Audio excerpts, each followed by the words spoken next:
Salut tout le monde, dans cette vidéo, je vais aborder un sujet crucial et souvent méconnu, l'herpès chez les femmes enceintes. Nous allons explorer comment traiter cette maladie tout au long des 3 trimestres de la grossesse, en mettant en lumière les précautions à prendre pour protéger à la fois la mère et le bébé. Restez avec moi pour découvrir si le virus de l'herpès représente un réel danger pour le nouveau-né. L'herpès chez les femmes enceintes peut être transmis de différentes manières, principalement par contact direct avec une personne infectée. Les causes de l'apparition de l'herpès pendant la grossesse peuvent être liées à une première infection ou à une réactivation du virus déjà présent dans le corps. L'herpès labial se manifeste par l'apparition de vésicules douloureuses autour des lèvres. Ces vésicules peuvent être accompagnées de démangeaisons et de brûlures. Il est important d'éviter de toucher les lésions pour limiter la propagation du virus. L'herpès génital se caractérise par des lésions dans la région génitale, accompagnées de douleurs, de démangeaisons et parfois de fièvre. Les symptômes peuvent varier en intensité et en fréquence selon les individus. Le zona,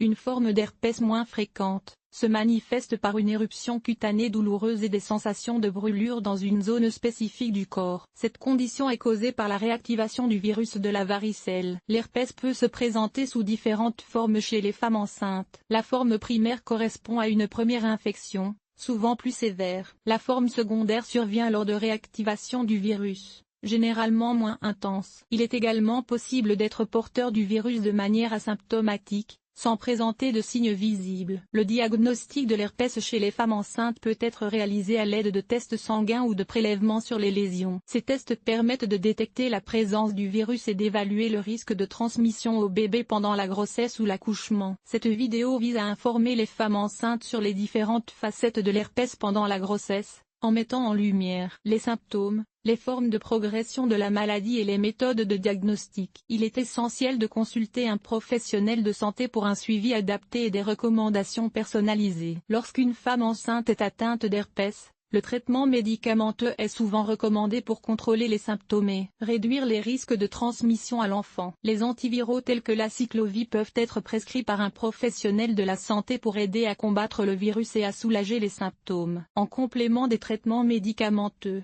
certaines femmes enceintes se tournent vers des remèdes de médecine traditionnelle pour soulager les symptômes de l'herpès. Des solutions naturelles comme le miel ou l'huile essentielle de lavande peuvent parfois apporter un soulagement. Au cours du premier trimestre de la grossesse, l'herpès peut présenter un risque plus élevé de complications. Il est essentiel de consulter un professionnel de la santé dès que possible pour évaluer les risques et mettre en place un plan de traitement adapté. Pendant le deuxième trimestre, les risques associés à l'herpès peuvent varier. Il est important de surveiller de près les symptômes et de suivre les recommandations médicales pour protéger à la fois la mère et le bébé. Au 3e trimestre, le risque de transmission du virus à l'enfant pendant l'accouchement est une préoccupation majeure. Les professionnels de la santé peuvent recommander des mesures spécifiques pour réduire ce risque, telles que la prise d'antiviraux ou la planification d'une césarienne. Pour prévenir la transmission de l'herpès pendant la grossesse, il est essentiel de prendre des mesures préventives telles que l'évitement des rapports sexuels pendant les poussées, le suivi des recommandations médicales et la communication ouverte avec les professionnels de la santé. Se protéger et prendre soin de sa santé pendant la grossesse est crucial pour le bien-être de la mère et du bébé.